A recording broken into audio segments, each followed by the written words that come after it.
मुझे बता रही थी आप कि कौन कौन सी डाइट में हमारी ऐसी चीज़ें होनी चाहिए जिसमें हमारा कोलेजन जो है वो माइनस ना हो चेहरे का और बॉडी का भी, जाहिर सी बात है क्योंकि हाथों से भी अगर कोलेजन चला जाए और आपके गाल से आंख के एरिया से तो फिर बुढ़ापा बहुत जल्दी आपको चेहरे पे नमूदार हो जाता है और रिंकल्स भी बहुत जल्दी जगह बना लेते हैं। तो हमें कोई ऐसी सब्जियाँ, ऐसे कोई फल बताएं जिनमें बहुत ज़्यादा कोलेजन पाया जाता हो। ठीक है।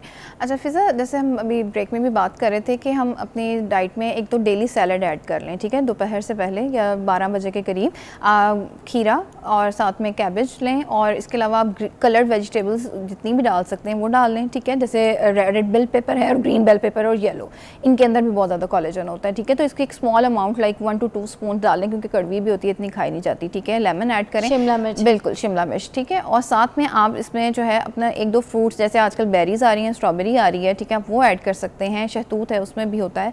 फिर इसके अलावा एवोकाडो है, वो थोड़ा महंगा होता है, हाँ जी, थोड़ा वो तो बहुत कम टाइम के लिए आता है, महीने के लिए होता है, बस इसी तरह है। लेकिन ये कि चलिए ये सस्ते सोर्सेज है ना जो आप बड़े आराम से अपनी डाइट में ऐड कर सकते हैं। तो कोई सी भी बेरीज जो आपके अफोर्डेबिलिटी के हिसाब से आती हैं आप वो लें और अपने जो सैलेड बाउल है उसमें डालें और 12 बजे के करीब एज अ स्नैक आप उसको ले लें, ठीक है। और फिर खाने में रोटी कम करें, ठीक है, गंदम को कम करें, चीनी कम करें और जो है सैलेड में भी एडिड शुगर नहीं डालनी, आपने सिंपल उसको खाना है, ठीक है। अच्छा। और फिर जो फूड में आ जाता है, अगर हम इसकी बात करें तो फूड में आप जैसे कलेजी है, ठीक है, सबसे अच्छा और सस्ता सोर्स है कि आप कोलेजन उसे ले सकते हैं। आप वीक में 2 से 3 पीसेस जो हैं वो आराम से खा सकते हैं, ठीक है। उसको आग में ऐसे सेक के खाना है या फिर उसको हम पूरा मसाला बना के पका के खाएं? अच्छा नहीं, ये हमारा वही गलत कॉन्सेप्ट है कि बहुत ज़्यादा पकाने से वो जो रबर टाइप हो जाती है उस तरह की नहीं करनी, आपने थोड़ी सी सॉफ्ट रखनी है। 10 से 15 मिनट में हार्डली ये पक जाती है, इससे ज़्यादा बल्कि ये भी शायद मैक्सिमम टाइम हो।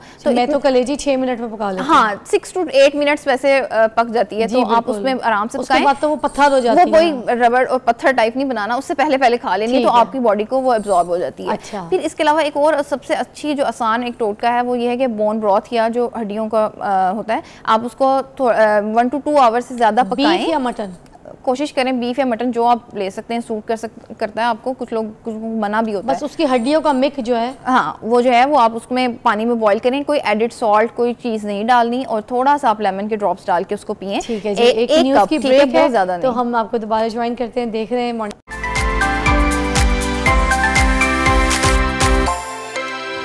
Welcome back. आप देख रहे हैं मॉर्निंग विद फिज़ा। हमारे साथ डॉक्टर मरियम है, डर्मेटोलॉजिस्ट हैं और आपको बता रही हैं कि कौन कौन सी ऐसी ग़िज़ाएँ आपने खानी है कि आप एजिंग की तरफ जो है वो रवा दवा ना हो, बल्कि आपकी स्किन जो है बहुत जवान, खूबसूरत और मासूम सी लगे। जी बताइए।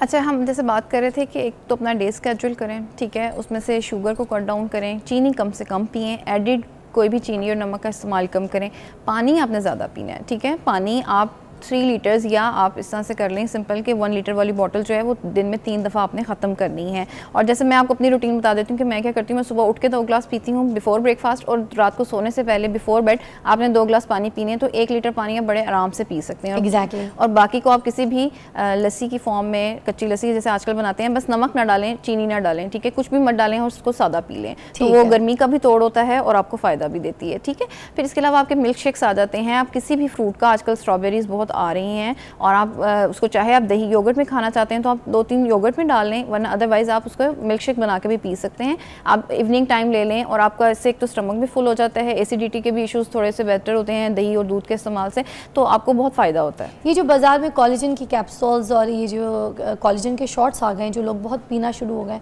क्या ये कारआमद हैं या फिर ये सारा वेस्ट ऑफ मनी है? एक्चुअली अभी इतनी रिसर्च नहीं है और कोलेजन जो है वो ऐसे बॉडी से इतना अब्जॉर्ब नहीं होता जो कि अवेलेबल है कैप्सूल फॉर्म्स में, तो आप नेचुरली भी हासिल कर सकते हैं। लाइक घर पे आप जो बोन वो ज़्यादा बेहतर है, वो एक तो बेहतर भी है और सस्ता भी है, ठीक है। उसमें सबसे ये है कि आप कोलेजन ब्रॉथ निकाल लें, लाइक के हड्डियों का जो है उसको 2-3 घंटे के लिए पानी डाल के छोड़ दें पकने के लिए, और जो निकले जो उसका निकलेगा बिल्कुल वो आप पी लें 1 कप, ठीक है, डेली एज अ मेडिसिन के तौर पर, ठीक है। तो आपको बहुत महंगा कोलेजन खाना नहीं पड़ेगा। और उसमें एक टिप ये है कि आप उसके अंदर थोड़े से लेमन के 2-3 ड्रॉप्स डाल लें, बहुत ज़्यादा नहीं डालना, टू मेक इट एब्जॉर्बेबल, क्योंकि without vitamin C collagen absorb नहीं होगा। क्या किसी सीड्स में भी कोलेजन हमें दस्तयाब हो सकता है? बिल्कुल, पम्पकिन सीड्स एक बहुत अच्छा सोर्स है और आजकल हमारे यहाँ बड़े आराम से मिल रहे हैं पम्पकिन सीड्स, तो आप वो भी खा सकते हैं, कोलेजन सोर्स होता है, लेकिन बहुत ज़्यादा तादाद नहीं खानी, 8 से 10 आप डेली इनकॉर्पोरेट कर सकते हैं।